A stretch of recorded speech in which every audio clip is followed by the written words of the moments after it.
Have you ever had a bad night of sleep and the next day your brain just feels off? You can't focus, you're more irritable, you forget things, and even the simple tasks feel harder than they should. It's not just your brain being tired, it's actually your brain being impaired. And the strangest part is you might not even realize it's happening, and I call this next day brain. I'm going to show you what's actually happening inside your brain when you don't get a good night's sleep. And then I'm going to give you some simple actions that you can take starting tonight to avoid next day brain. So the question is there anything we can do to jumpstart our brain so it's working a little bit better even when you don't get enough sleep? Answer is yes. And I'm going to give you some tips. It isn't just rest. Sleep is when your brain, and actually your whole body, resets, repairs, reboots, and recalibrates itself. And when you don't get enough sleep, multiple systems in your body and in your brain begin to break down pretty quickly. And what's happening is that you don't always feel it, but there's some tremendous impact on how you actually feel and how you actually think. So let's go ahead and look at some examples of next day brain. I want to start with memory. Sleep deprivation hits your memory from two different directions at the same time. It prevents you from saving what you've learned yesterday, and it reduces your ability to learn anything new today. And here's how it works. When you experience something new, it goes into a temporary memory system, kind of a holding pen that's in your brain. And then during sleep, your brain replays that memory time over and over again, and then stores it into permanent memory. So you can actually recall it later. And what happens is when you don't get a good night's sleep, that memory storage system, that replay and store, doesn't actually complete. You experience something, but your brain never saved it. It's just like a Word doc or a Google doc that you worked on and didn't save it on your laptop. What you did is gone. And what's surprising is that even one night of short duration sleep, 4 to 5 hours, can significantly impair your ability to form new memories the next day. That's tomorrow. All right. So what's the right amount of sleep that you should get? We know from clinical studies that 7 to 8 hours is sort of the sweet spot for your brain and your body to be able to do everything it needs to do to reset and repair itself. All right. So the first thing that sleep deprivation does is it steals your ability to actually create memories. So what can you do to counter this? Well, there is something you can do, and that's to help your brain enter the sleep mode. All right. So no matter how many hours that you have left before your alarm clock goes off, you want to get into that sleep mode as quickly as possible. So here's a pro tip. About 2 hours before your bedtime, put away your devices, your phone, your tablet, your laptop, anything that has a blue screen, all right? And then dim your lights in your room. Make it dim. This works because your brain relies on a hormone called melatonin. You probably heard about melatonin. It's actually a supplement, but your brain naturally makes it. And melatonin is released from your brain in order to be able to shut down and sleep. Now, melatonin will rise in darkness and tell your brain that, yeah, it's kind of sleepy time. It's time to start your sleep cycle. But here's the thing. If you've got light, especially blue light from your phone, tablet, or your laptop, that blue light suppresses the melatonin signal. All right. So your brain still thinks it's daytime and it's raring to go. And it actually has a harder time shifting into sleep cycle, sleep mode. So it's not getting into rest and repair mode as quickly as you want it to. That's actually going to interfere with the amount of good sleep you have, which is then going to interfere with your brain's ability to form memories. Remember what you did today, and then make new memories for tomorrow. Next day brain also can be a problem emotionally because it causes you to be just more reactive. You know what I'm talking about, right? Basically, you get a good night's sleep and your emotions are steady. Without sleep, your brain becomes more reactive, less able to stay calm. Here's how it works. Deep inside your brain is an emotional alarm system, right? It's kind of like a klaxon that goes off, an alarm. And right behind your forehead is a part of the brain that keeps that emotional system in check. So it's a balance. Emotions, hold it in check. Emotions, hold it in check. When you're sleeping well, the part of your brain that's connected to that alarm system helps to keep your emotions under control, right? So you've got more control than emotions. You're calmer, less reactive. But without sleep, watch out. Your calming center and your alarm system aren't well connected. So the calming system isn't working quite as well. Alarm system goes off. And that's why your control over your emotions, when you don't get enough sleep, weakens. You're more reactive and your stress hormones also rise. Everything seems bigger. Everything seems harder to manage. Reading that email is more stressful. That conversation you just had, more loaded. and you feel ready to explode at the least thing. And here's something you might not have thought about. What do you do in the morning when you don't get a good night's sleep? Well, most of us have a cup of coffee. I know I love coffee in the morning, but here's the thing. When you don't get enough sleep and you're more emotionally reactive and you drink that coffee to get that caffeine to kind of wake you up, that's a natural thing to do. Many of us do it, but that caffeine can actually make you even more emotionally reactive. And that's because caffeine that you would get in a cup of coffee or maybe a strong cup of tea blocks a signal in your brain called adenosine. All right, so caffeine blocks adenosine, and adenosine tells your brain how long you've been awake. All right, so over the course of the day, normally, adenosine builds up over the course of the day. And eventually, when you've got enough adenosine built up, it tells your brain that you're getting tired, and then you actually go to sleep. So if your brain's already fatigued and then the caffeine's blocking the adenosine, having the caffeine in your system prevents your brain from feeling the fatigue. And now you don't even want to rest up. All right. And it keeps your brain in an even more activated state, which makes the emotional centers more reactive. Right. So you're thinking you're not getting enough sleep. You need your coffee in the morning. What's happening in the chemistry in your brain? The balance is off. So you have less emotional control. You're more reactive. Have some caffeine, keeps your brain on high alert. Now you're even more reactive, right? So the emotional centers become more reactive. The control centers become less effective. So this is what you need to remember if you're pulling a late night. Look, we all pull a late night sometimes. You got to do it. But having a coffee the next day might make you more emotionally reactive, sensitive the next day. Have to deal with that, all right? Up to this point, everything I've told you explains how your brain feels different the next day. But what I'm about to tell you about is even more surprising because I bet you did not know that your brain actually detoxifies itself while you're asleep. Because deep inside your brain, there is a built-in cleaning system, like a sewer system, and it's called the glymphatic system. That's Glymphatic, glymphatic system. And this system actually uses a fluid to flush out toxins and waste products from your brain. The fluid is called cerebral spinal fluid, and it also uses the fluid that's between your cells, interstitial fluid, for cleaning your brain. Now, here's the thing. Your brain produces cerebral spinal fluid all the time, all right? And we're just thinking that it's actually in the spine. Nope, it's all over in your brain. It makes about 500 to 600 milliliters of CSF, cerebral spinal fluid, every day. That's about 2 cups worth of liquid. That's a lot of liquid. And at night, when you are in a deep state of sleep, that space between your brain cells opens up, that sewer grate opens up by as much as 60%. And then this fluid flushes through the brain tissue, mixing with the fluid around your brain cells, and then clears out the waste and the toxins from your brain, like rinsing the dishes and then dumping out the dirty water down the sink.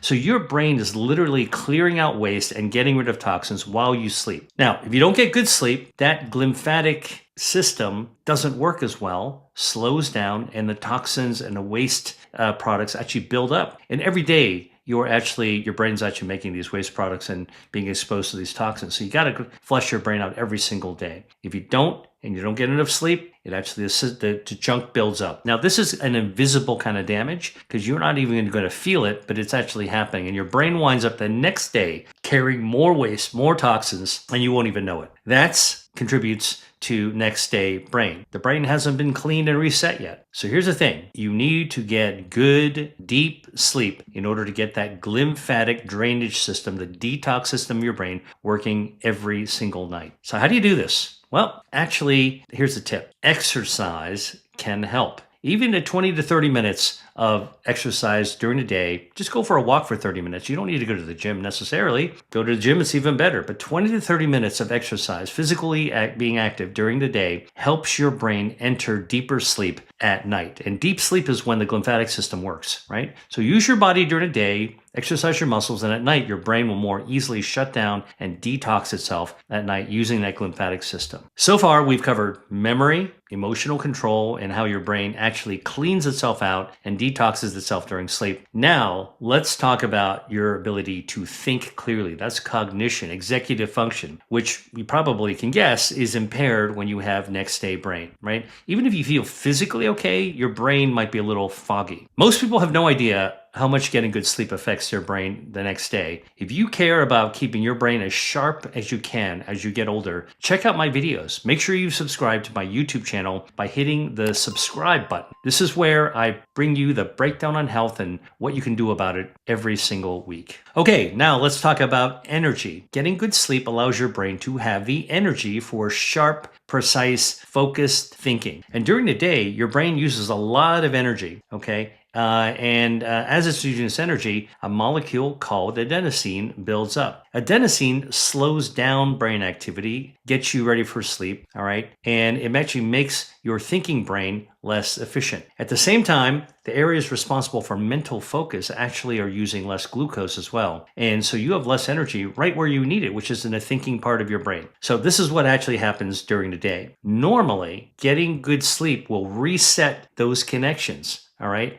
So everything works smoothly. Without good sleep, those connections are overloaded and brain signaling becomes unstable. It's like having a problem in your car with both your spark plugs and your fuel lines. You're going to have a problem if there's an issue with both. If you want to start your car and run the engine and go for a drive, if both are malfunctioning. So what happens after poor sleep is that your brain performance declines, less energy, less ability to focus. All right. And your body might feel okay, but your brain is not going to be able to make its decisions the right way, and you're more likely to make mistakes. By the way, this is why airline pilots time out when they've flown over a certain number of hours, right? You know, that's probably happened to you at the airport. Your flight gets delayed because the pilots have timed out, and now they got to wait for a new crew to come in or a new pilot to come in. Well, you don't want your pilot to have next day brain, because that means that decision making is not as sharp as it should be. Another time you might have experienced this issue is if you've ever pulled an all-nighter. I pulled plenty of all-nighters in my day, both in college and also in medical school. 24 hours after being awake, your brain is impaired for sure. By the way, they've even measured this to the extent your brain function is so poor, it's operating as if you were intoxicated with alcohol, drunk.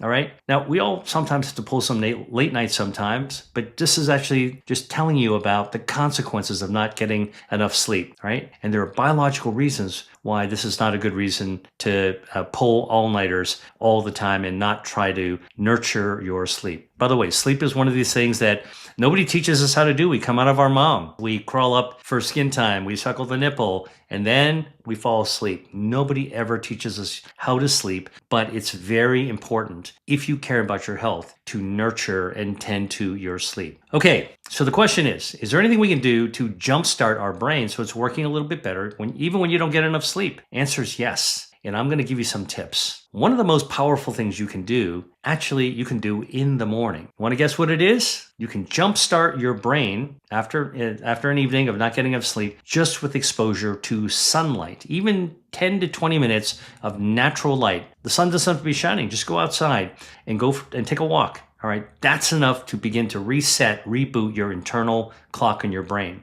And that helps your brain control its melatonin release, that sleep hormone, so you'll be able to actually sleep better later that night. All right. So that just being exposed to light in the morning helps to reset your brain with the melatonin so that you'll actually be able to sleep later in the day. Now, let's talk about another thing that's affected by next day brain, and that is motivation. Sleep deprivation doesn't just affect how well you think, it also takes away your motivation as well. Okay, here's how that works. Your brain is a system based on a neurotransmitter called dopamine. And dopamine helps you decide whether something feels worth it to be doing, right? So that's basically your brain assessing the effort it takes to do something versus the reward it's going to receive. And when you don't get enough sleep, guess what? Your brain starts to perceive things in a slightly twisted way. Your brain begins to perceive any effort to be higher and the reward to be lower for anything. Man, it's going to take a lot more effort to do that, and I'm not going to get as much out of it. Sound familiar? Well, that's why when you don't get enough sleep, everyday tasks seem a lot harder to be motivated to actually do. You might procrastinate, all right?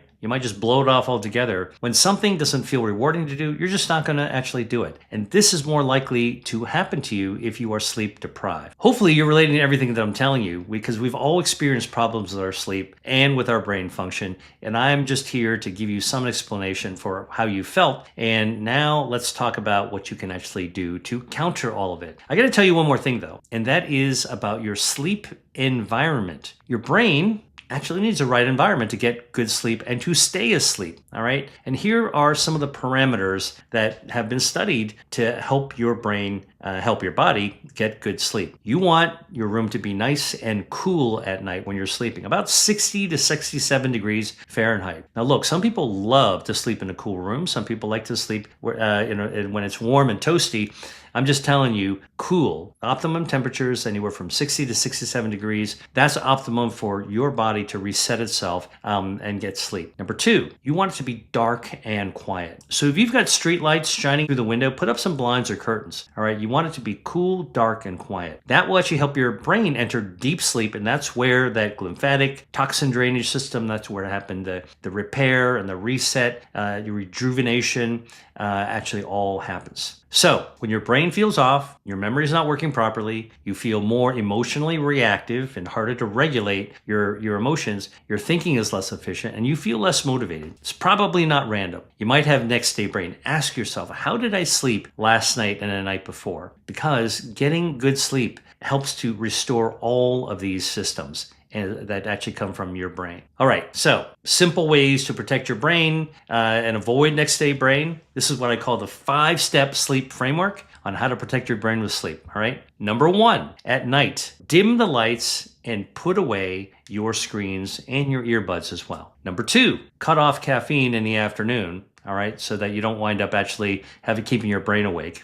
Number 3, get 20 to 30 minutes of exercise during the day, and that'll actually help you get sleep later on in the evening. Number 4, keep your sleep environment cool between 60 and 67 degrees. You choose where in that range. Keep it dark. Close the curtains. Pull the shades down. And keep it quiet. All right? If you need to wear earmuffs, do it. Don't listen to anything. Don't listen to music at night. And number 5, when you get up in the morning, reset your sleep clock in your brain by stepping outside for 10 to 20 minutes and getting some sunshine. And if the sun's not out, that's okay. Natural light will let you do the same thing. If you get these 5 steps right, you'll be giving your brain exactly what it needs to repair, reset, and perform for you the next day. The difference between feeling sharp up here and feeling off often comes down to how well you slept the night before or the night before that. So you really want to be able to protect that, nurture your sleep. Most people think sleep is just rest, but what you've just learned is that sleep is when your brain actually resets and repairs and protects itself. So if you want to understand how your body and your brain actually work, remember to hit the subscribe button on my YouTube channel. This is where I keep breaking down the science behind your health in ways that you can actually put into action. I will see you in the next video. Dr. Lee out.